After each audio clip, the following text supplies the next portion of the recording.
चक्रधराचे स्मरण करावे चक्रधराचे स्मरण करावे मायेचा हा पाश सोडोनी मायेचा हा पाश सोडोनी चरणी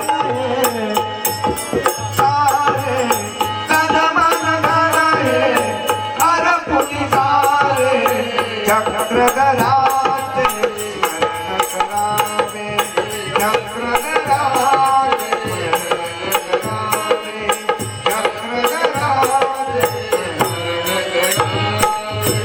सुखात असता जो तुम्हाने तुझा कमीपणा कोणी नाते रे सुखात असता जो तुम्हाने तुझा कमीपणा कोणी नाते रे मानुभावाचा पंथ घे अंगी करुणी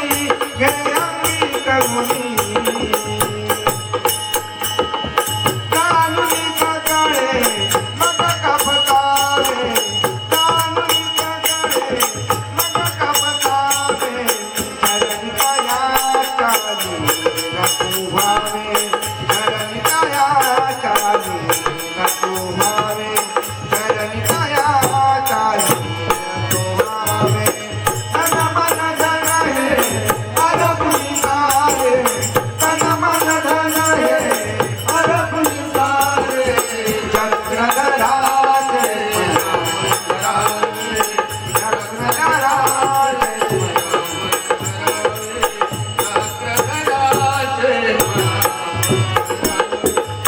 जन्म मरणाचा फेरा चुकविला महावर दुःखातून मुक्त होण्या जन्म मरणाचा फेरा चुकविला महावर दुःखातून मुक्त होण्या मानवाचा मंत्र घे अंगी करुणी शोधुनी सत्य असत्य पहावे चरणी दया चाली नको भावे चरणी दया चाली नको भावे चरणी दया चाली नको भावे तन मन धन हे हर पुनि सारे तन मन धन हे हर पुनि सारे चक्रधराचे वासनेचा होय अंत तुझ्या काम वासनेचा तुझा पाही तुझी वासनेचा होय अंत तुझ्या काम वासनेचा सुधाकराची तुलाही विनंती निशिदिनी प्रभूचे स्मरण करावे निशिदिनी प्रभूचे स्मरण करावे चरणी दया चाली नको भावे चरणी दया चाली नको भावे तन मन धन हे हर पुनि सारे तन मन धन हे हर पुनि सारे चक्रधराचे स्मरण करावे मायेचा हा पाश सोडोनी मायेचा हा पाश सोडोनी चरणी दया पुरुषच नाही देव धर्म हा करायला हो अरे तिथं काय सांगाल देवाला तिथं काय सांगाल देवाला तिथं काय सांगाल देवाला तिथं काय सांगाल देवाला नेहमीच म्हणता पुरुषच नाही देव धर्म सत्कार्याला इतका जागा देवाला हो इतका जागा देवाला इतका जागा देवाला हो इतका जागा देवाला कवडी कवडी धनते जोडी कवडी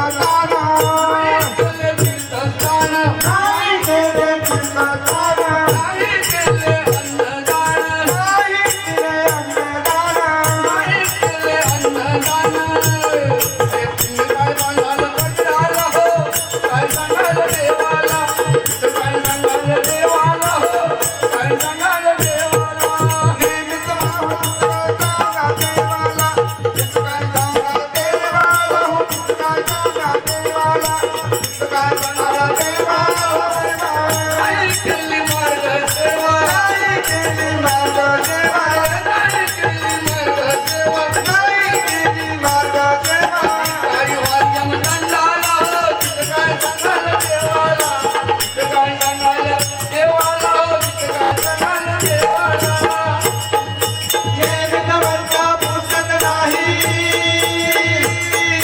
देव धर्म सत्कारायला हो सगळा हिशोब प्रभू पाशी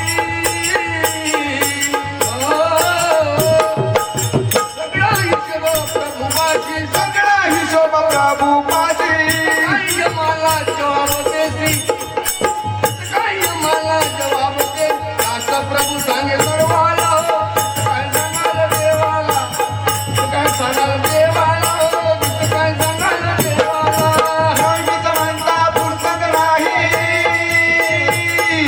देव धर्म सत्कार्याला काय सांगा देवाला काय सांगा देवाला काय सांगा देवाला काय सांगाल देवाला काय सांगाल देवाला त्यामध्ये येत होत्या आणि म्हणून सगळ्या गावातील ग्रामस्थ मंडळींना नम्र विनंती, इकडे तिकडे स्टँडवर बसलेल्या मंडळींना विनंती करतो, हॉटेलात बसून रिकाम्या गोष्टी करण्यापेक्षा आपण या सभागृहात जर येऊन बसलात आपल्या जीवनाचं सोनं झाल्याशिवाय राहणार नाही. आणि म्हणून इकडे तिकडे बसण्याच्या घरोघरी जाऊन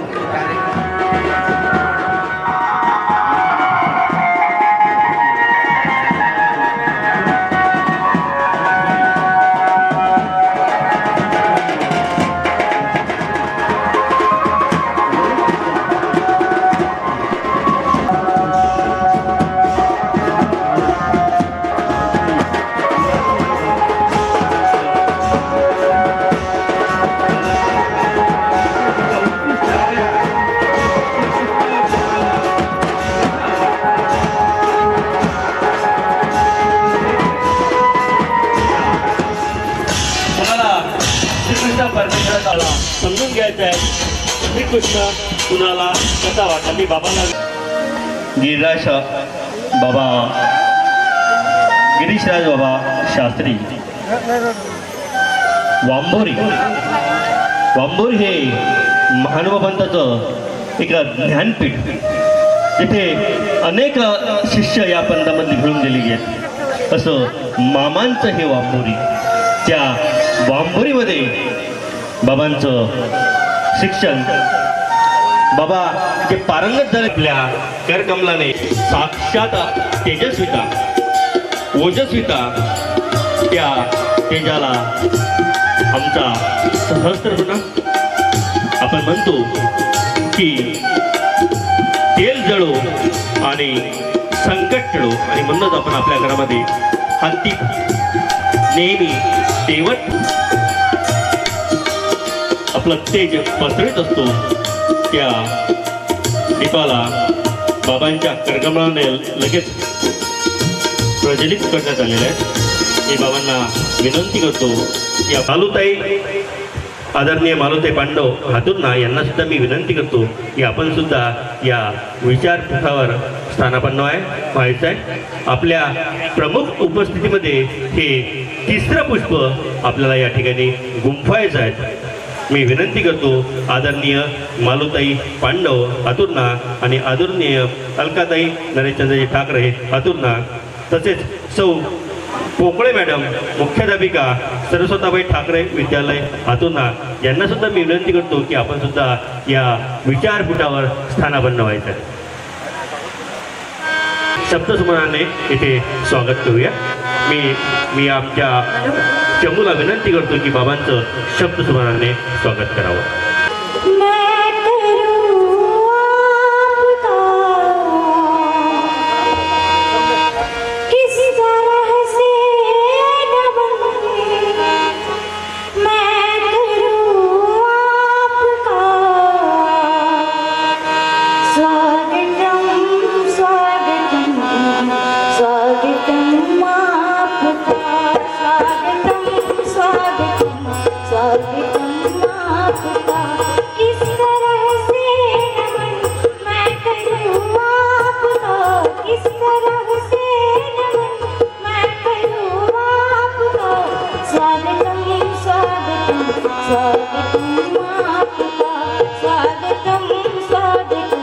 स्वागतम आपका।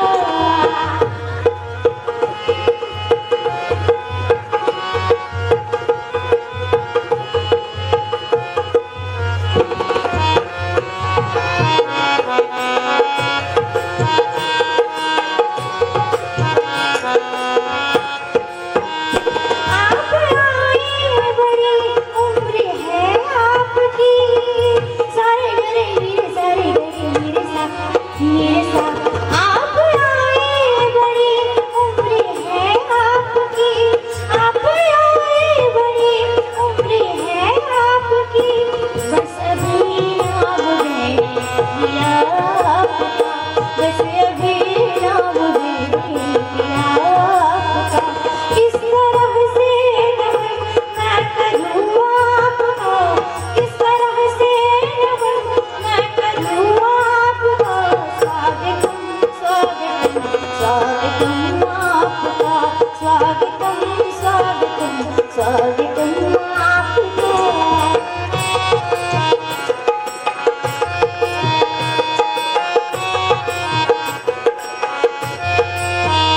आप आए बड़ी उम्र है आपकी, सारे घड़ी मेरे सारे घड़ी मेरे सा।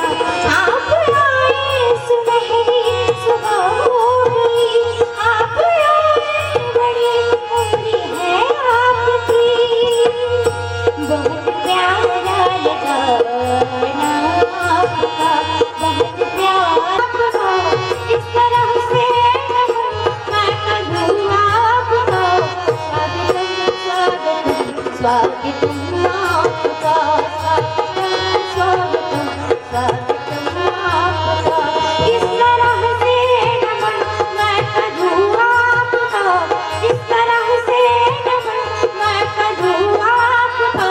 स्वागतम स्वागतम आपका, स्वागतम स्वागतम। विनंती करतो पोकळे मॅडम यांना की आपण सुद्धा या विचारपीठावर स्थानापन्न व्हायचं आहे. मुख्याध्यापिका सरस्वताबाई ठाकरे विद्यालय हातुर्णा आदरणीय सौ पोकळे मॅडम यांना विनंती करतो की आपण या विचारपीठावर स्थानापन्न व्हायचं आहे. आपण मान्यवरांचं शब्दस्मरणाने स्वागत घेतलेलं आहे. पुनश्च आपण शाल श्रीफळ आणि पुष्पाने मान्यवरांचं स्वागत घेऊया. आजच्या या तिसऱ्या पुष्पाचे प्रमुख वक्ते परमपूज्य परमहंत गिरीराज शास्त्री महानुभाव उरळी कांचन यांचं कुमकुम टिळा आणि शाल श्रीफळ अर्पण करून स्वागत करण्याकरता मी विनंती करतो आदरणीय निर्मलाताई विगे यांना.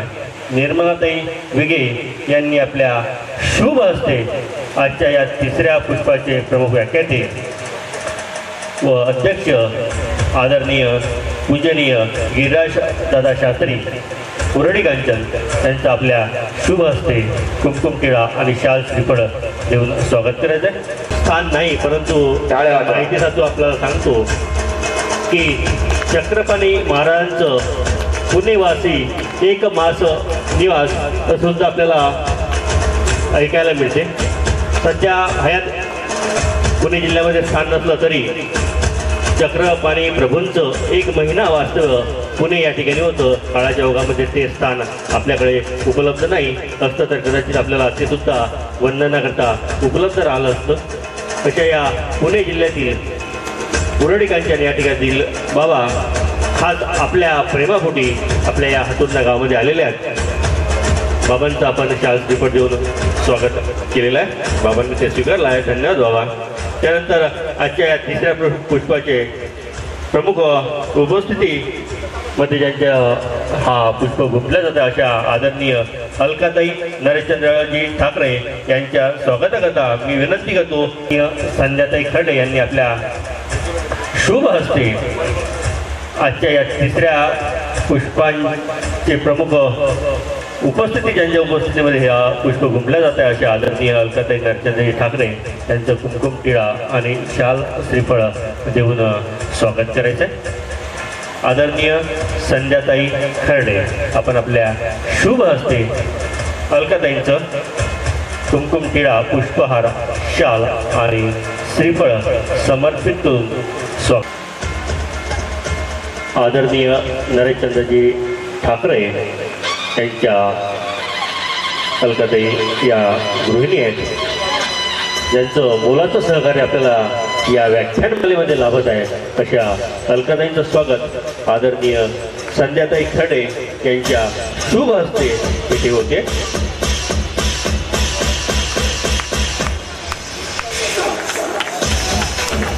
आणि हा सोहळा संपन्न करता करता ज्यांचा मोलाचा वाटा आहे अशा आदरणीय मालुताई पांडव हातुर्ना यांच्या स्वागताकरता मी विनंती करतो सौ सीमाताई ठाकरे यांना. सौ सीमाताई ठाकरे यांनी आपल्या शुभ हस्ते श्रीमती मालुताई पांडव यांचं शाल श्रीफळ देऊन स्वागत करायचं आहे. आदरणीय सीमाताई ठाकरे यांना मी विनंती करतो की आपल्या शुभ हस्ते आपण मालुताईंचं शाल श्रीफळ आणि पुष्पाने स्वागत करायचं आहे.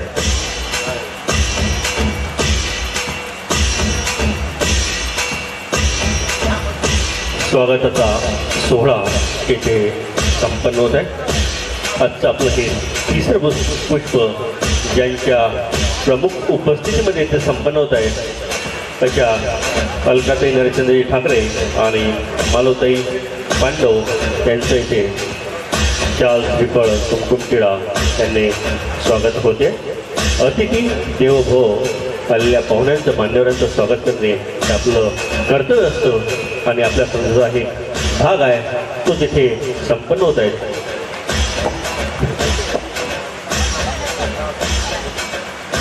स्वागताचा सोहळा येथे संपन्न झालेला आहे आणि अध्यक्ष परमपूज्य परमहंत प्रणी कांचन निवासी गिरीराज दादा शास्त्री यांना मी विनंती करतो की आपण या पंचकृष्ण समाज प्रबोधन व्याख्यानमालेचं तिसरं पुष्प आपल्या अधिकारवाणीतून आणि आपल्या मधुर वाणीतून इथे गुंफावं. परमपूज्य परमहंत गिरीराज बाबा शास्त्री उरडी कांचन.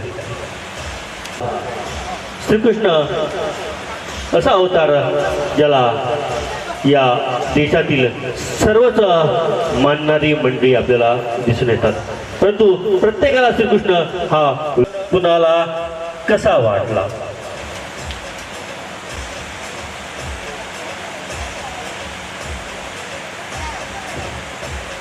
श्रीकृष्ण कुणाला कसा वाटला.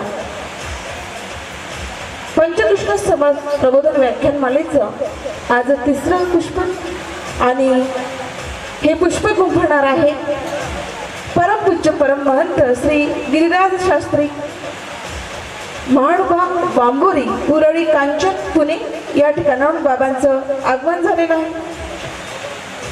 बाबांचं पवित्र भावनेनं उदात्त अंतकरणानं या ठिकाणी स्वागत सोहळा संपन्न झालेला आहे. पुनश्च बाबांसाठी एवढंच म्हणते, बाबा कर्तव्यदक्ष आयुष्य तुमचे, कर्तव्यदक्ष आयुष्य तुमचे, अनंत देहन इच्छा, लाखो गुणांनी उजळो जीवन, लाखो गुणांनी उजळो जीवन, आगमनाच्या तुम्हा शुभेच्छा, आगमनाच्या तुम्हा शुभेच्छा. बाबांनी आपल्या प्रबोधनाला सुरुवात करावी. तुष्टा पूर्णेन्दु सुंदर मुखा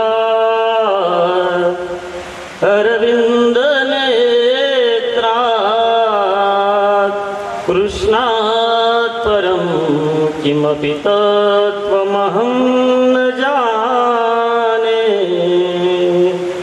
कृष्णात् परं किमपि तत्त्वमहं न जाने. वसुदेवसुतं देवं कंसचाणूरमर्दनं देवकी परमानन्दनं कृष्णं वन्दे जगद्गुरुं, कृष्णं वन्दे जगद्गुरुं. श्री गोपाल कृष्ण महाराज की जय, श्री दत्तात्रेय महाराज की जय, श्री चक्रपाणी महाराज की जय. तुमचा आवाज येत नाही, सर्वांचा आवाज आला पाहिजे. श्री चक्रपाणी, श्री गोविंद प्रभू सर्वज्ञ श्री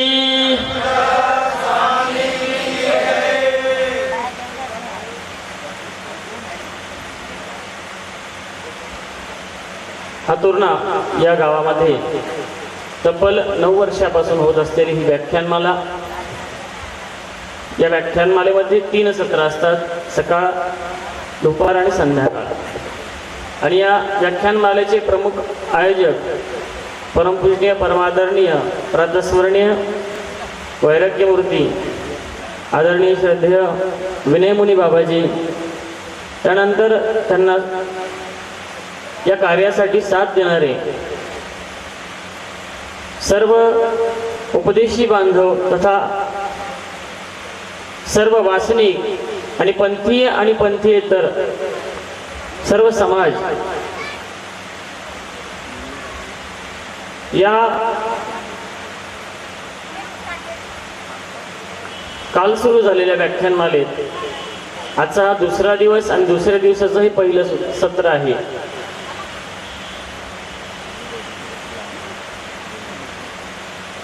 या गावातून काही मंडळी उपदेशी असतील किंवा बाहेर गावून आलेले सर्व उपदेशी मंडळी असतील.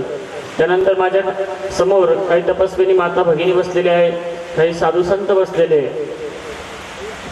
इथं बसलेल्या सर्व साधू संतांना, तपस्विनी माता भगिनींना, उपदेशी पंथीय आणि पंथेतर असलेल्या, त्यानंतर सूत्रसंचालक सर्वांना मी वंदन करतो आणि प्रभू श्री चक्रधर प्रभूंच्या चरणी दंडवत करून माझ्या सेवेला सुरुवात करतो. मला विषय दिला होता की श्रीकृष्ण कुणाला कसे वाटले. काना जास्ती आला त्याला, कसा वाटलं झालं, कसे वाटले. तर गोपालकृष्ण महाराजांच्या बाबतीत आपल्याला श्रवण करायचंय. श्रीकृष्ण परमात्मा हा एकमेव असा अवतार आहे की जो अवतार परंपरेत दुसरा नंतर येतो, परंतु स्वामींनी सांगताना पहिल्यांदा सांगितलेला अवतार. ज्यावेळेस महिमभट्टांना नाम सांगायचं होतं त्यावेळेस पहिल्यांदा नाम सांगितलं, कृष्ण महाराजांचं नाम सांगितलं. आणि सर्वात जास्त त्या अवतारावर जगाने प्रेम केलेलं आहे असा अवतार म्हणजे गोपालकृष्ण महाराजांचा अवतार. कृष्ण परमात्मा सर्वात जास्त वाखाणन ज्या ग्रंथामध्ये झालेलं आहे ते महर्षी व्यासांचं श्रीमद भागवत कथा. त्यामध्ये दशमस्कंद, त्यामध्ये भगवंताच्या अलौकिक अशा लीळा सांगितलेल्या आहेत. ज्या ज्या वेळेस कृष्ण आम्हाला शोधा वाटतो त्यावेळेस बाहेरील साहित्यामध्ये आम्हाला दशमस्कंद बघावा लागतो, किंवा मग आपल्या साहित्यामध्ये सर्वज्ञ श्री चक्रधर प्रभूंनी सांगितलेला जसा तसा कृष्ण आम्हाला त्यामध्ये दिसतो. आता मागे सांगितलेला कृष्ण आणि आताच्या या अर्वाचीन काळामध्ये तो कृष्ण आम्हाला कसा वाटतोय हेही महत्वाचं आहे. आणि मध्यंतरीचा काळ जो गेला सर्वज्ञ श्री चक्रधर प्रभू नंतर आतापर्यंत, त्या काळात सुद्धा कृष्ण परमात्म्याचं अस्तित्व तत्वरूपाने शिल्लक आहे आणि ते शिल्लक राहणार आहे. त्या काळात सुद्धा कृष्ण कुणाला कसा कसा वाटला, कृष्णाचं तत्व कुणाला कसं वाटलं हे महत्वाची भूमिका आहे. कृष्ण परमात्मा लहान असताना ज्यावेळेस कृष्ण परमात्म्याचा जन्म गोकुळामध्ये नाही झाला, जन्म तर मथुरेत झालेला आहे, परंतु त्याचं अवतार कार्य गोकुळामध्ये झालेलं आहे. कृष्ण परमात्मा ज्यावेळेस गोकुळात आलेले वसुदेव आणि नंद बाबा हे कृष्ण परमात्म्याला घेऊन ज्यावेळेस त्या वसुदेव आणि नंद बाबांकडे कृष्ण परमात्म्याला ठेवलेलं आहे आणि त्यानंतर कृष्ण महाराजांचा अवतार दिन, अवताराची जी मुख्य भूमिका आहे तिथून सुरुवात झाली गोकुळातून. अवघ्या 2-3 वर्षाचा असताना कृष्ण परमात्म्यावर पहिला हल्ला झाला होता, पहिलं संकट आलं होतं ते म्हणजे पुतनेचं. त्याच्यानंतर अघासुर आला, वत्सासुर आला, धेनुकासुर आला, तृणावर्त आला, अनेक राक्षस आले, परंतु कृष्ण परमात्मा घाबरला नाही. किंवा कृष्ण महाराजांचं कार्य असं होतं की त्या कार्याला सर्वज्ञ श्री चक्रधर प्रभूंनी सांगितलंय की गोपालकृष्णांचा जो अवतार झाला ज्या वेळेस त्यांचा अवतार झाला तिथपासून तर कंसवधापर्यंत गोपालकृष्ण महाराजांचं विज्ञान शक्तीचं कार्य आहे आणि तिथून पुढे ज्ञानशक्तीचं कार्य आहे. आणि त्या ठिकाणी ती जाणीव सर्वज्ञांनी आम्हाला करून दिली का हे का होतंय. पूतना सारखी एवढी मोठी राक्षसी कृष्ण महाराजांनी मारली. अगदी 2-3 दिवसाचं वय आहे. मोठमोठे राक्षस मारले, कालिया नागाला हुसकून दिलं. हे जे कार्य आहे तो जसा तसा कृष्ण आम्हाला सर्वज्ञांनी समजून सांगितला. आमची महादाईचा खूप हुशार होती. स्वामींकडे यायची, विचारायची, स्वामींना विचारायची की जी पुराणामध्ये 10 अवतार सांगितले कृष्णाचे, विष्णूचे, तर त्याच्यामध्ये ते अवतार कोणकोणते, काय काय आहे, स्वामींना विचारायची. त्यावेळेस स्वामी म्हटले की त्या 10 अवतारामध्ये जो कृष्ण अवतार आहे ना तो ईश्वराचा अवतार आहे. आणि त्या कृष्णाची जाणीव आम्हाला पाहिजे. जाणीव म्हणजे आपल्याला एखादी गोष्ट जाणवते. आपण म्हणतो की आपल्याला ही गोष्ट जाणवली, मला कळली, मला भासली. आणि ती गोष्ट कळल्यानंतर जशी तशी स्वीकारणं याला ज्ञान म्हणतात. आणि हे ज्ञान आपल्याला करून घ्यायचं आहे. सर्वज्ञ श्री चक्रधर प्रभूंनी सांगितलेला कृष्ण आम्हाला कळला पाहिजे. महानुभाव संप्रदायानंतर कृष्ण भगवंताला मानणारे अनेकही संप्रदाय आहे. वारकरी संप्रदायाने कृष्ण मानलेला आहे, संत ज्ञानेश्वरांनी कृष्ण मानलेला आहे. संत ज्ञानेश्वर महाराजांकडे स्वतंत्र प्रतिभा होती, ग्रंथ निर्माण करण्याची ताकद स्वतंत्र होती. अमृतानुभव नावाचा ग्रंथ स्वतंत्र निर्माण केला, तरीही त्यांना कृष्णाच्या गीतेचा मोह झाला आणि त्यांनी त्याच्यावर भावार्थ दीपिका नावाचा ग्रंथ लिहिला. त्यांना मोह आवरला नाही. स्वतंत्र ग्रंथ निर्माण करण्याची ताकद आहे, परंतु गीतेचा आसरा घेतला आणि त्या ठिकाणी ज्ञानेश्वरी जन्माला आली. कृष्ण तरी शिल्लकच राहिला. ज्ञानेश्वरी लिहिली परंतु तरीही कृष्णाचं तत्व शिल्लक राहिलं. म्हणून संत तुकाराम महाराजांना म्हणावं लागलं, कृष्ण माझी माता, कृष्ण माझा पिता, बहीण बंधू चुलता कृष्ण माझा. कृष्ण माझे गुरु, कृष्ण माझे तारू, उतरील पहिलं पार भव नदीचा. कृष्ण माझे जन, कृष्ण माझे मन, सोयीरा सजन कृष्ण माझा. वेगवेगळ्या पद्धतीनं वेगवेगळा भासलेला कृष्ण आहे. ज्यावेळेस कृष्ण भगवंताचं गोकुळामध्ये कार्य चालू होतं त्यावेळेस जेव्हा कंसाला आता धाक पडलेला आहे की केव्हा कृष्ण येईल आणि मला मारेल, कृष्ण येईल आणि मला मारेल. कंसाला कृष्णाबद्दल काय वाटायचं हे पण महत्वाचं आहे. जितकं स्मरण कंसाने कृष्णाचं केलं तितकं कुणीच केलं नाही आजपर्यंत. चांगला भक्तांनी पण नसेल केलं, कारण की त्याला त्यावेळेस पासून धाक होता ज्या वेळेस ती आकाशवाणी झाली होती. देवकीच्या लग्नाच्या वेळेस जी आकाशवाणी झाली त्या लग्नापासून त्याला धाक होता की कृष्ण येईल मला मारील, कृष्ण येईल मला मारील, कृष्ण येईल मला मारील. ही त्याच्या मनामध्ये धास्ती होती आणि त्याने एक एक राक्षस गोकुळामध्ये पाठवायला सुरुवात केली आणि भगवंताने एक राक्षस संपवायला सुरुवात केली. आणि ज्या वेळेस आता सर्व राक्षस संपले आणि सर्व उपाय करून कंस थकलेला आहे त्यावेळेस अक्रूर काकांना त्यांनी गोकुळामध्ये पाठवलं आणि भगवंताला त्या ठिकाणी घेऊन, बलराम दादाला सोबत घेऊन, कृष्ण भगवंताला घेऊन अक्रूर काका आता मथुरेमध्ये आलेले. मथुरेमध्ये आल्यानंतर पहिल्यांदा कुब्जेचा त्या ठिकाणी 16 वर्षीय रूप केलं भगवंतानं. त्यांनी आजपर्यंत कंसाला चंदन लावलं होतं. कंसाला हरिचंदन खूप आवडायचं, परंतु कुब्जीला सुद्धा कृष्ण ठिकाणून निघून आता मथुरेमध्ये पोहोचलेले आणि तिथं आल्यानंतर पहिल्यांदा कुब्जा भेटली. कृष्ण चरित्र तुम्ही ऐकलं, परंतु कुब्जेला कृष्ण असा वाटला तिने आजपर्यंत कंसाला चंदन लावलेलं होतं, परंतु ज्यावेळेस कृष्णाला बघितलं त्यावेळेस ती सर्वांना विसरून गेली की या चंदनाच्या योग्य असा व्यक्ती फक्त तुम्हीच आहात. या त्रिभुवनात इतकं सुंदर कोणी नाही. आणि म्हणून कुब्जेचं त्या ठिकाणी भगवंताने तिला सरळ केलं आणि त्या ठिकाणी 16 वर्षाचं रूप झालेलं आहे तिचं.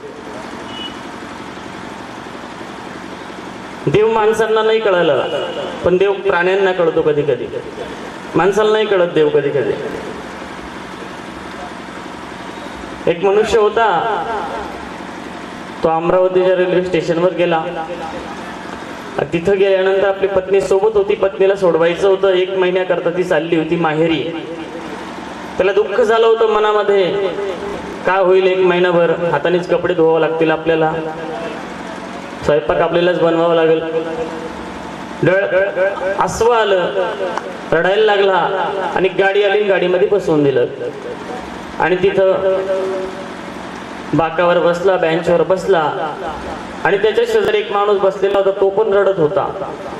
त्याला म्हटलं हा का रडतोय? मग तो त्याला विचारतो तू का रडतोयस? त्यावेळेस तो माणूस याला पहिल्यांदा विचारतो तू सांग पहिले तू का रडतोय? त्यावेळेस तो म्हणाला माझी बायको 1 महिन्यासाठी आता माहेरी निघून गेली, त्याच्यामुळे मला दुःख झालं. आता 1 महिना मला स्वतः स्वयंपाक करावा लागणार आणि तिची दररोज मला आठवण येणार, त्यामुळे मला दुःख होतंय. आता तू सांग म्हणे तू का रडतोयस? त्यावेळेस तो म्हणाला तुमची बायको माहेरी गेली परंतु माझी त्याच गाडीने येऊ राहिली म्हणे, त्याच्यामुळे रडतोय. लक्षात घ्या, कोणाला काय कसं वाटल याच्यावर आहे. कृष्ण परमात्म्याचं नाव घेतल्यानंतर कंसाच्या छातीमध्ये धडकी भरायची की कृष्ण येईल आणि मला मारेल, आणि कृष्णाचं नाव घेतल्यानंतर गोपिकांच्या हृदयामध्ये आनंद व्हायचा. प्रत्येकाला वेगळा भासलेला आहे कृष्ण. आणि ज्यावेळेस कृष्ण भगवंताचं आगमन त्या मथुरेमध्ये झालं, धनुर्यागाचं निमित्त होतं, त्या ठिकाणी धनुर्याग मांडलेलं होतं. विविध प्रकारचे मल्ल त्या ठिकाणी आलेले होते, मुष्टिक, चानूर, काही हत्ती दारू पाजून ठेवले होते की कृष्णावर सोडण्याकरता. सर्व देशीचे राजे रजवाडे लोक त्या ठिकाणी आले होते, मोठमोठे मल्ल त्या ठिकाणी होते, जपी तपी संन्यासी ऋषी मुनी सर्व काही त्या सभेमध्ये आलेले होते. आणि सर्वांना माहित आहे की आता वसुदेव आणि देवकीचा पुत्र कृष्ण कन्हैया या मथुरेमध्ये आलेला आहे. आणि भगवंताने सर्वात पहिल्यांदा प्रवेश केला त्या धनुर्यागाच्या मंडपासमोर. अत्यंत भव्य आणि दिव्य असा मंडप होता तो. आणि त्या ठिकाणी गोपाल कृष्ण महाराज गेल्यानंतर कृष्ण भगवंताला सर्वांनी बघितलं. स्त्रियांनी बघितलं, गोपाळांनी बघितलं, यादव कुमारांनी बघितलं, राजे लोकांनी बघितलं, संतांनी बघितलं, मंतांनी बघितलं, यतिमुनींनी बघितलं, तरुण स्त्रियांनी बघितलं, लहान बालकांनी बघितलं, सर्वांनी बघितलं, हत्तींनी बघितलं, मुष्टिकांनी, चानूर नावाच्या मल्लांनी सुद्धा कृष्णाकडे बघितलं. परंतु प्रत्येकाला कृष्ण वेगळा वेगळा दिसलेला आहे. महर्षी व्यास सांगतात मल्लानाम मशनी नृणानाम नरवर श्रीनाम स्मरो मूर्तिमान गोपानाम स्वजनो सताम क्षितिभुजाम शास्ता स्वपित्रो शिशु मृत्युर्भोजपतिर्विरार विदुषाम तत्वं परम योगिनाम वृष्णीनाम परदेवितेति विदितो रंगम गतम सागरजा. मल्लांनी बघितलं, त्यावेळेस त्यांना तो मल्ल दिसला. मल्लानाम मशनी नृणानाम नरवर राजे लोकांनी बघितलं, त्यावेळेस त्यांना सार्वभौम असा राजा वाटला. श्रीनाम स्मरो मूर्तिमान, तरुण स्त्रियांनी कृष्णाकडे बघितलं तेव्हा त्यांना मूर्तिमंत मदनाचा पुतळा दिसला. गोपानाम स्वजनो, लहान मुलांनी बघितलं, गोपाळांनी बघितलं तेव्हा त्यांना तो आपला मित्र वाटला, सवंगडी वाटला. सताम क्षितिभुजाम शास्ता, संतांनी ज्या कृष्णाकडे बघितलं तेव्हा त्यांना या पृथ्वीवर उन्मत्त झालेल्या दैत्यांना शासन करणारा शास्ता वाटला. काळाने त्या कृष्णाकडे बघितलं तेव्हा त्याला काळ वाटला. आणि ज्यावेळेस मृत्यूने कृष्णाकडे बघितलं त्यावेळेस त्या मृत्यूला समोर आपला मृत्यू उभा आहे असा दिसला. म्हणून कृष्ण कुणाला कसा दिसला हे सर्वात जास्ती महत्वाचं आहे. पहिली गोष्ट अशी आहे की कृष्णाकडे पाहता आलं पाहिजे. आपल्याला कृष्णाकडे पाहता आलं पाहिजे. हत्ती कृष्ण महाराजांना मारण्याकरता तिकडून आलेला आहे, त्याला मद्य पाजलेला आहे, परंतु तो सुद्धा कृष्ण महाराजांकडे बघितल्यानंतर घाबरून गेला, कारण की त्याला सुद्धा ते हत्ती सारखेच दिसले. महत्वाची भूमिका आहे. म्हणून कृष्णाकडे बघता आलं पाहिजे. आपल्याला देवाकडे कसं बघावं, देवाकडे बघता आलं पाहिजे. आपण माणसाला सुद्धा पाण्यात पाहतो, माणसाला सुद्धा बघता येत नाही, देवाकडे कधी बघणार आपण. एखादा माणूस जर थोडा जरी आपल्यापेक्षा कमी श्रीमंत असला किंवा 4 शब्द कमी येत असले त्याला, आपण त्याला खाली बघायला सुरुवात करतो. मग आपल्याला देव कधी दिसणार, देवाकडे कधी बघणार आपण. महत्वाची गोष्ट आहे की देवाकडे बघता आलं पाहिजे आपल्याला. आणि हे बघणं आम्हाला कृष्ण शिकवतात की माणसाचं बघणं कसं असावं, माणसाचं बोलणं कसं असावं. कृष्ण भगवंताची एक एक लीळा अशी आहे की कृष्ण भगवंत प्रत्येकाला वेगवेगळा भासलेला आहे, प्रत्येकाला वेगवेगळा भासलेला आहे. ज्या ज्या वेळेस कृष्णाच्या चरित्रामध्ये एखादी अशी लीळा नाही तर कृष्णाने कोणतीही गोष्ट अशी विनाकाराने केलेली आहे. प्रत्येक गोष्टीला काही ना काहीतरी कारण आहे कृष्णाच्या. प्रत्येक गोष्टीला कोणतीही गोष्ट अशी नाही की त्या गोष्टीला काही कारण नाही आहे. प्रत्येक गोष्टीला काहीतरी कारण आहे.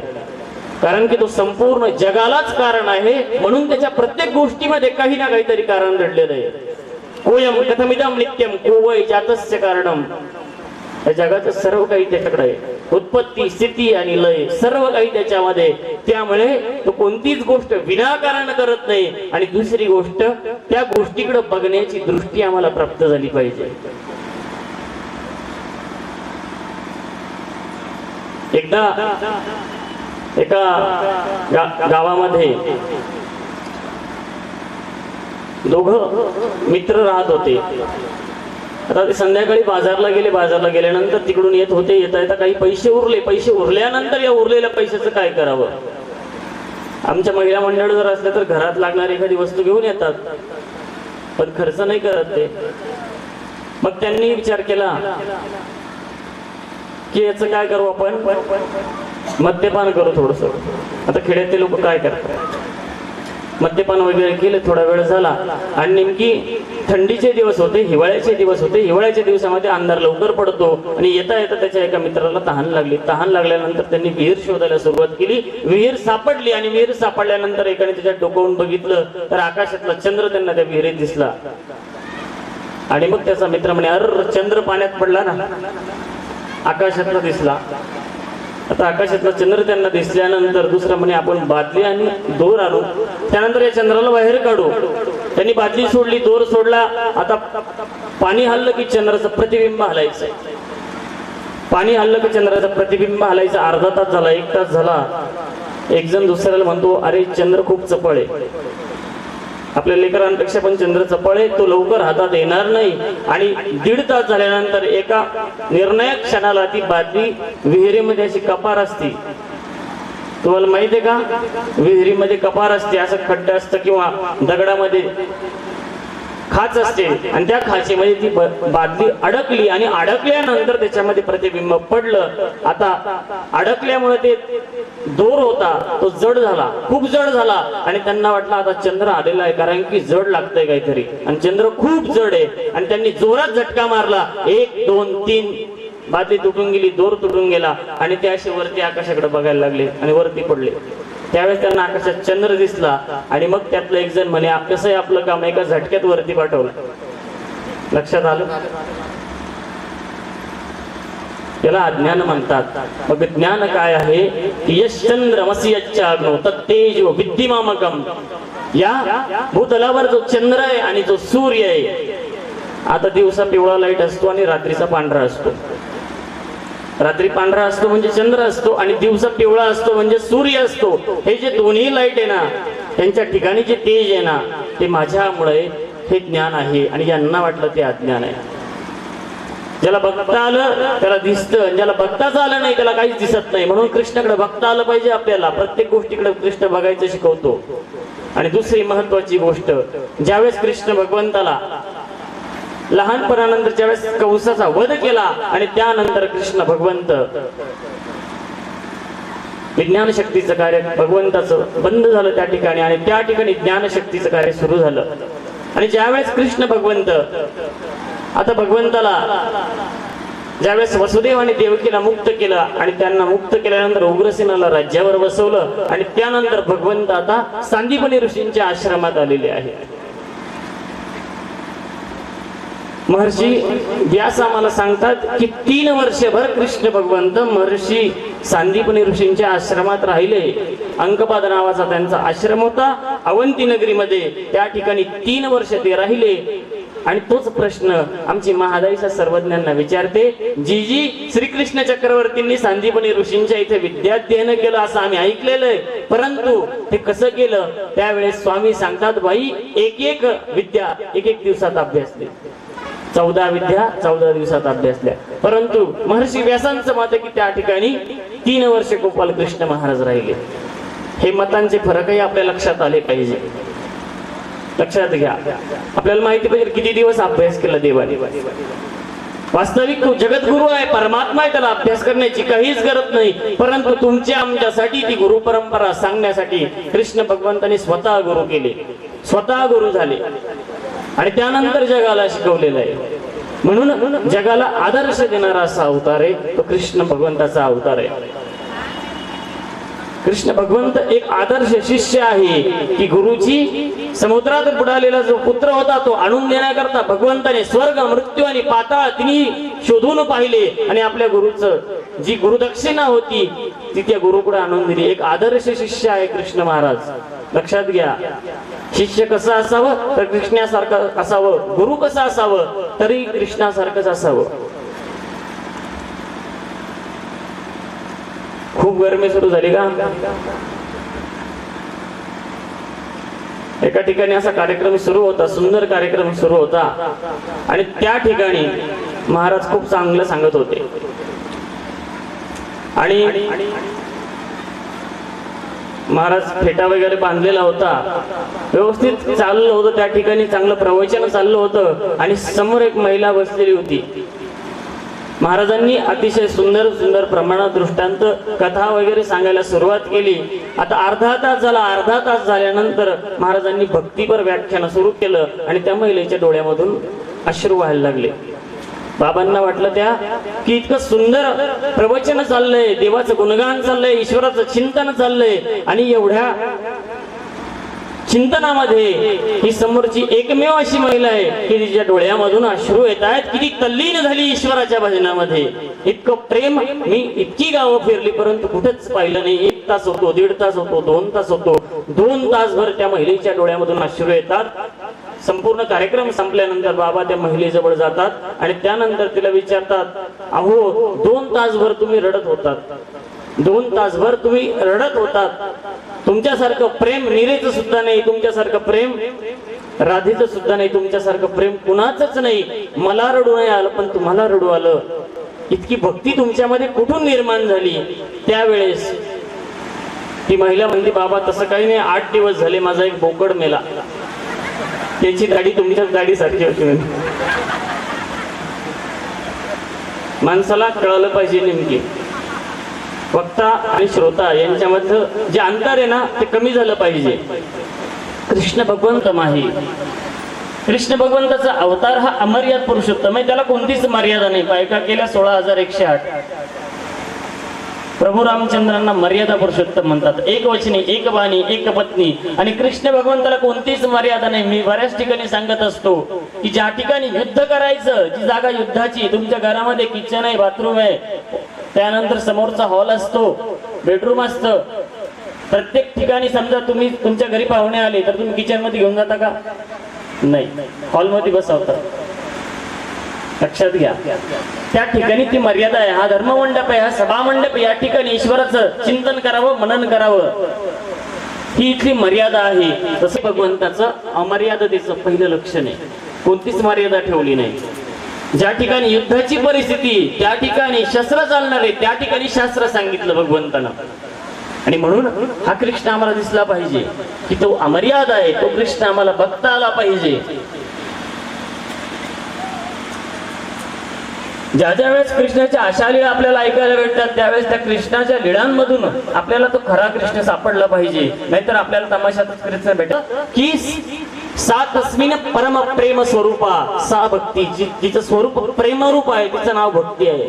त्यांना विचारलं अशी भक्ती तर जगात कोणीच केली नाही, एखादं उदाहरण सांगा, त्या भक्तीचं उदाहरण सांगा.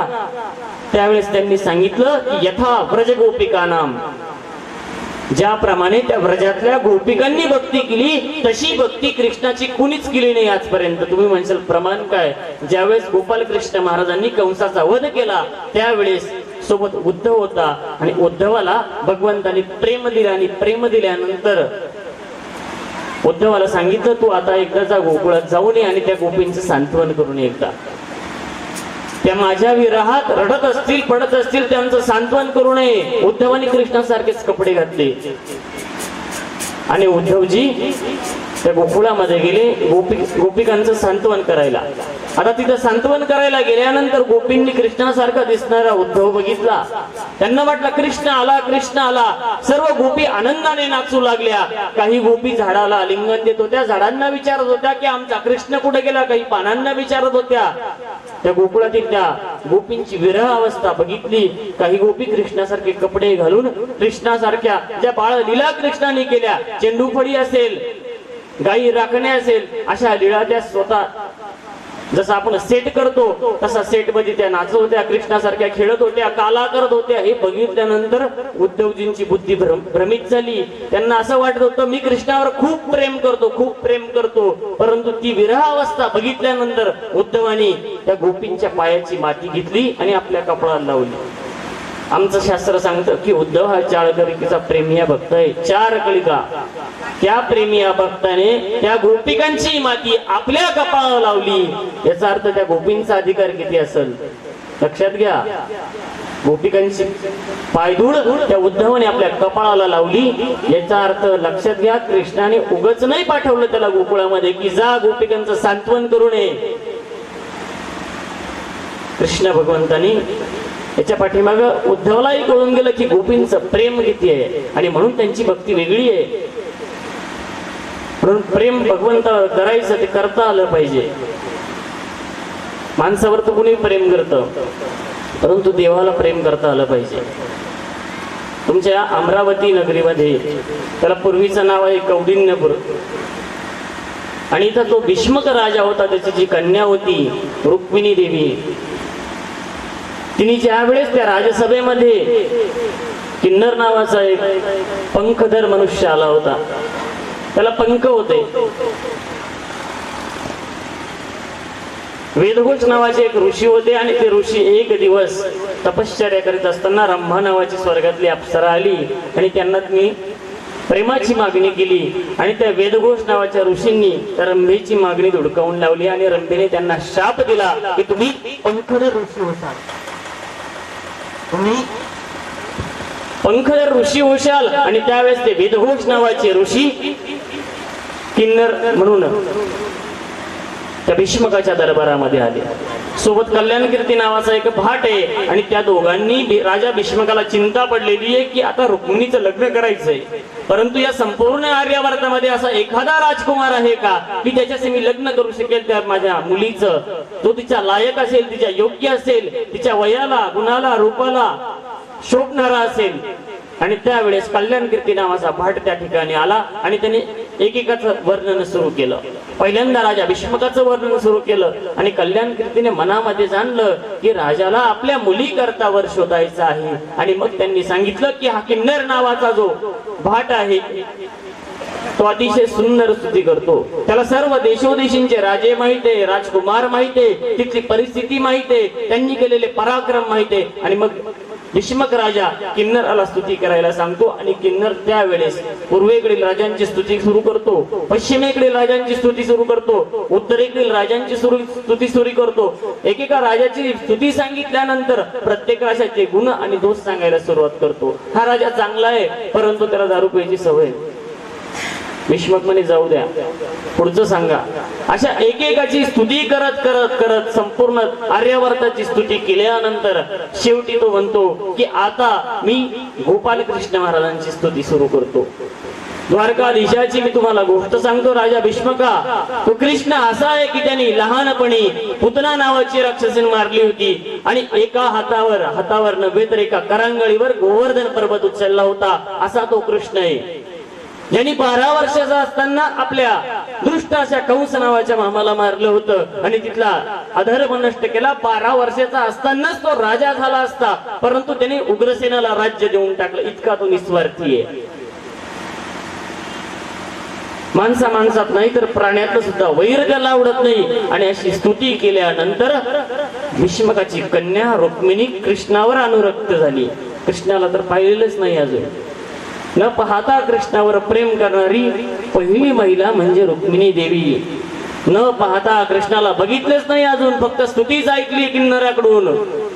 याला प्रेम म्हणतात. स्वामी सूत्र सांगतात प्रेम बोलीजे भक्ती बोलीजे. 4 कळीची प्रेमी आहे, भक्त आहे. कृष्णाकडे बघितलं आणि कृष्ण भेटूनही गेला. मनोमन तिने कृष्णाच्या गळ्यामध्ये आपली वरमाळा घातलेले आणि तिने स्वतः त्या ठिकाणी तिला विरहावस्था प्राप्त झाली. आता कधी कृष्णाला भेटते आणि कधी तो इथे येतो आणि मला घेऊन जातो, बस एकच विचार तिच्या मनामध्ये. त्यानंतर भावकल्ला नावाची दासी तिला आपल्या कक्षामध्ये नेते. तिच्यावर शीत असे उपचार होतात, धारा दामोदर वगैरे सर्व उपचार होतात. आणि उपचार झाल्यानंतर आता तरीही ती त्या परमेश्वराच्या विरहात जीवन खावण तिनं त्यागलेलं आहे. त्यावेळेस सुदेव नावाच्या ब्राह्मणाला बोलवते आणि आपलं प्रेमपत्र 7 श्लोकाचं प्रेमपत्र ती द्वारकाधीशाकडे पाठवते. श्रुत्वा गुणान भुवन सुंदर किलहंता, श्रुत्वा गुणान, तुझे गुण ऐकून देवा मी तुझ्यावर अनुरक्त झाले. 7 श्लोक आहे फक्त. 7 श्लोकात रुक्मिणी देवीने भगवंताला पत्र दिले. 7 श्लोक. आणि त्याच्यामध्ये भगवंताप्रती असलेली संपूर्ण प्रेम, संपूर्ण निष्ठा भगवंताला सांगितली. आणि देवा, ज्याप्रमाणे एखादा सिंहाचा वाटा कोल्ह्याने घेऊन जावा, त्याप्रमाणे तुझा असलेला वाटा हा शिशुपाळा घेऊन जायला अशी प्रार्थना भगवंताला केली. आणि त्या ठिकाणी भगवंताला आव्हान केलेलं आहे का तू इथे यावं आणि माझं पाणी ग्रहण करावं. आणि सुदेव नावाचा ब्राह्मण त्या ठिकाणी द्वारकाधीशाकडे आलेला आहे. कृष्ण भगवंताकडे आल्यानंतर कृष्ण भगवंताला ते पत्र दिलं. कृष्ण भगवंताने ते पत्र डोळ्याखाली घातलं आणि भगवंत थोडा विचार करत होते. त्याच वेळेस सुदेव ब्राह्मण म्हणतात, देवा काय विचार करतायत? त्यावेळेस कृष्ण भगवंत म्हणाले, मी हा विचार करतोय की आत्ताच जर मी इथून निघालो तर किती वेळात मी अमरावतीला पोहोचेल. क्षणाचा विलंब नाही लावला देवाने. लक्षात घ्या, जिथं प्रेम असतं, जिथं प्रीती असते, तिथे भगवंत थांबत नाही, लगेच धाव घेतो आपल्या भक्ताकडे. आणि भगवंत त्या ठिकाणी तब्बल 1.5 दिवसामध्ये द्वारकेवरून या ठिकाणी आले आणि रुक्मिणी देवीला घेऊन पुन्हा द्वारकेमध्ये गेलेले. की कृष्णाकडे बघता आलं पाहिजे. कृष्ण कसा वाटला नव्हे, तर कृष्णाकडे बघता आलं पाहिजे आपल्याला. आपल्याला माणसं कळत नाही, देव काय कळणार? पहिल्यांदा माणूस व्हावा लागेल, त्यानंतर देव कळेल. पहिल्यांदा माणुसकी नावाचा धर्म आपल्याला शिकवावा लागेल, त्यानंतर देव कळेल. सर्वज्ञ श्री चक्रधर प्रभूंनी जो कृष्ण आम्हाला सांगितला, तो सांगत असताना आम्हाला 2 गोष्टी महत्वाच्या सांगितल्या. महादाईचा ज्या ज्या वेळेस प्रश्न विचारायची त्यावेळेस स्वामी उत्तर द्यायचे. आणि स्वामींना एखाद्या वेळेस इच्छा झाली तर स्वामी स्वतः सांगायचे किंवा स्वामी स्वतः जाणीव करून द्यायचे की आम्हीच कृष्ण आहोत. स्वामींचे एक भक्त काकोस नावाचे द्वारावतीला निघाले होते दर्शन घेण्याकरता, की आता आपण द्वारकेला जाऊ, कृष्णाचं दर्शन घेऊ आणि पुन्हा येऊ. स्वामींकडे आले, स्वामींना दंडवत केला. दंडवत केल्यानंतर स्वामींनी विचारलं, का हो कुठे चालले? त्यावेळेस काकोस म्हणाले, आम्ही द्वारकेला चाललो कृष्णाच्या दर्शनाकरता. स्वामींनी त्याच क्षणी त्यांना स्थिती दिली आणि स्थिती दिल्यानंतर लगेच त्यांना त्या ठिकाणी ते 56 कोटी यादव दिसले. संपूर्ण राजसभा दिसली. कृष्ण भगवंत द्वारकेच्या त्या सिंहासनावर विराजमान आहे. संपूर्ण मंत्री आहेत. त्या ठिकाणी कृष्णाच्या 8ही पाठ मुख्य राण्या आहेत. सत्यभामा आहे, रुक्मिणी आहे, कालिंदी, लक्ष्मणा, भद्रा, नग्नजिता अशा 8ही पत्न्या त्या ठिकाणी उभ्या आहेत. पाठीमागे भगवंताचं संपूर्ण अंतपुर आहे. आणि त्यानंतर प्रत्येक पत्नीचे 10-10 मुलं, अशी एवढा सर्व राजपरिवार कृष्णाचा त्यावेळेस त्या काकोसाला दिसला. आणि त्यावेळेस स्वामींनी पुन्हा ती स्थिती काढून गेली. क्षणात त्याला स्वामी दिसले. बस टाळी वाजवली स्वामींनी. आणि पुन्हा काकोसाला विचारतात, तुम्ही गेले नाही अजून द्वारका बघायला? त्यावेळेस ते म्हणतात, देवा तुम्ही साक्षात कृष्ण आहात, त्यामुळे मला आता कुठं जायची गरज नाही. स्वामींना ज्या ज्या वेळेस वाटलं की या जीवाचा अधिकार आहे, त्याला दाखवायचं आहे, आणि त्यावेळेस स्वामींनी त्या ठिकाणी जाणीव करून दिली की आम्हीच कृष्ण आहोत. ही महत्वाची भूमिका मानव संप्रदायाची. कृष्ण कुणाला कसा वाटला यापेक्षा जे 5 अवतार आहे त्याला सुद्धा पंचकृष्ण आपण म्हणतो. ते कुणाला कसे वाटले हे सांगायला पाहिजे. श्री दत्त सुद्धा कृष्णच आहे, श्री चक्रपाणी सुद्धा कृष्णच आहे, श्री गोविंद प्रभू महाराज सुद्धा कृष्णच आहे, आणि सर्वज्ञ श्री चक्रधर प्रभू महाराज हे देखील कृष्णच आहे. म्हणून हे यांना आपण पंचकृष्ण म्हणतो. कृष्ण हा शब्द प्रत्येक अवताराच्या पुढे लक्षात घ्या. त्यांना पंचकृष्ण आपण का म्हणतो? कारण की हे पाचही अवतार कृष्णाचेच अवतार आहे, त्याच्या पलीकडे नाही. म्हणून आपल्याला हा शब्द धरून ठेवावा लागतो. कधी या कृष्ण शब्दाला सोडून महाडावा संप्रदाय होऊ शकत नाही. सर्वज्ञ श्री चक्रधर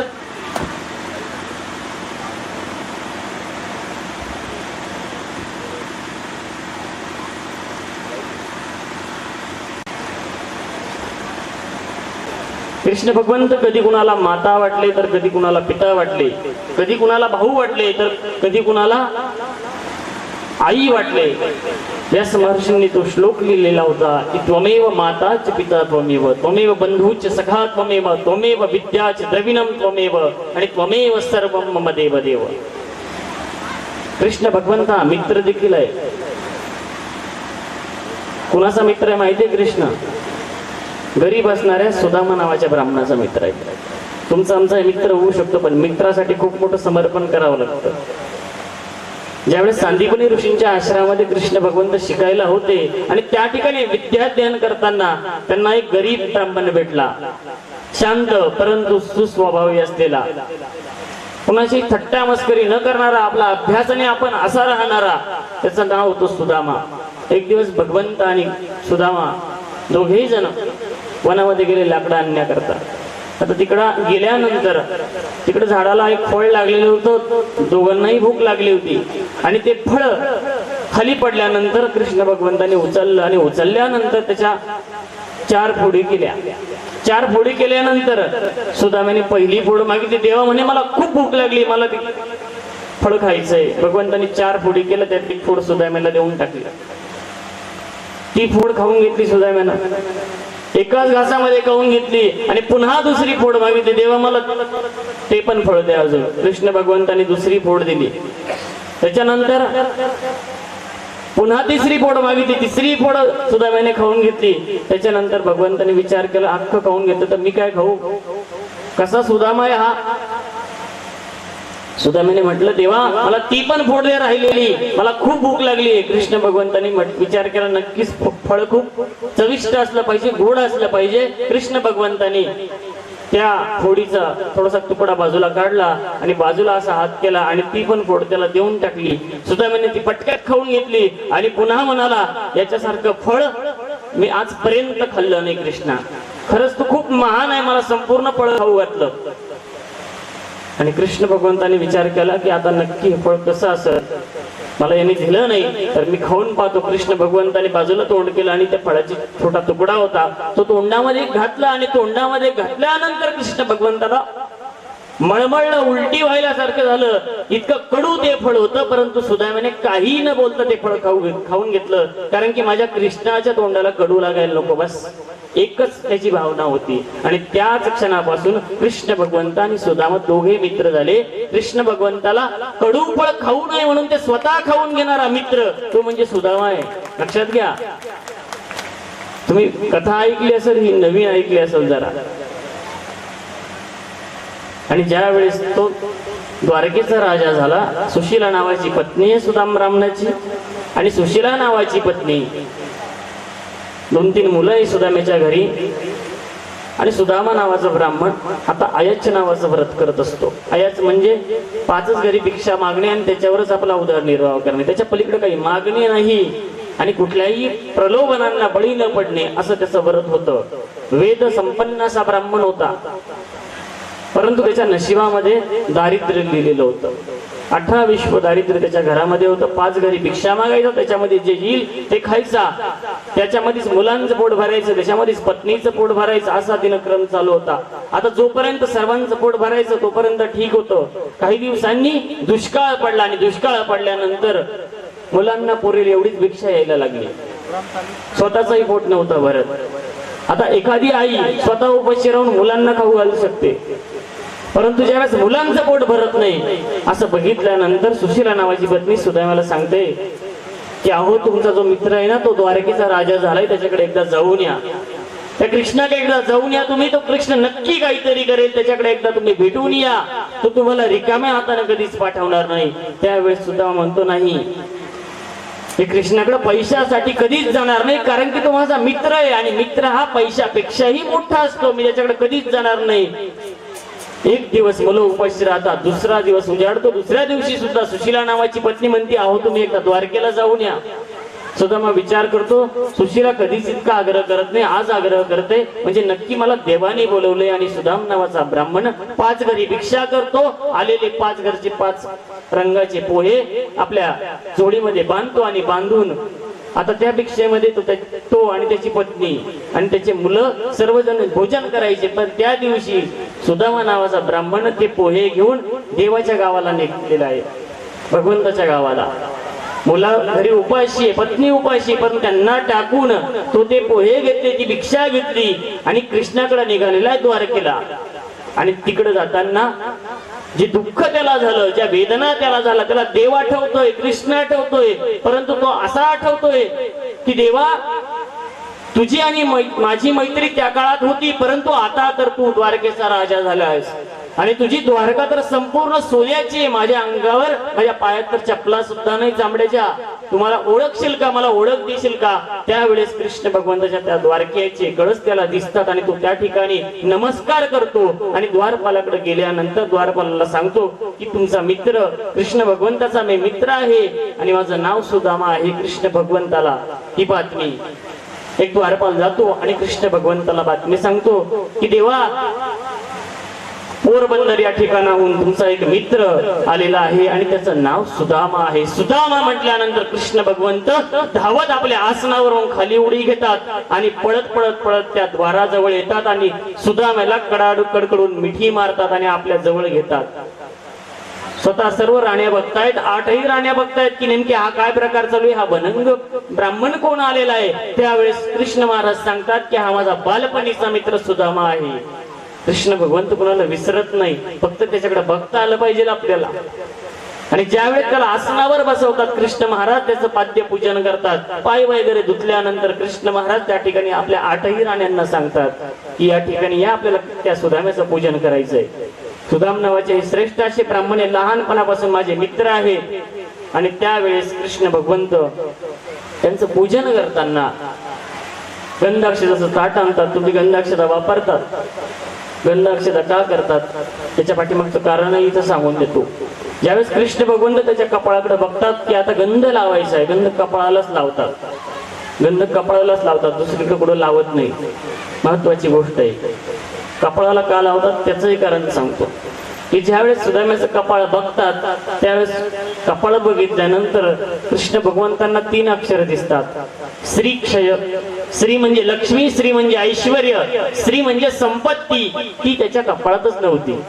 श्री क्षय म्हणजे याच्या कपाळात संपत्तीच नाही, जन्मभर आयुष्यभर हा निष्कंचन राहील, याच्याकडे काहीच राहणार नाही, गरीब राहील, दरिद्री राहील. आणि कृष्ण भगवंतानी ती 3ही अक्षर वाचली, हातात गंध आहे आणि भगवंताने ती 3 अक्षर उलटी करून टाकली. यक्ष श्री, यक्ष म्हणजे कुबेर, कुबेराकडे सुद्धा जे धन नाही, जे ऐश्वर्य नाही, ते भगवंताने आपल्या मित्राला देऊन टाकलंय आणि कुबेर त्या ठिकाणी भिकारी झालेला आहे.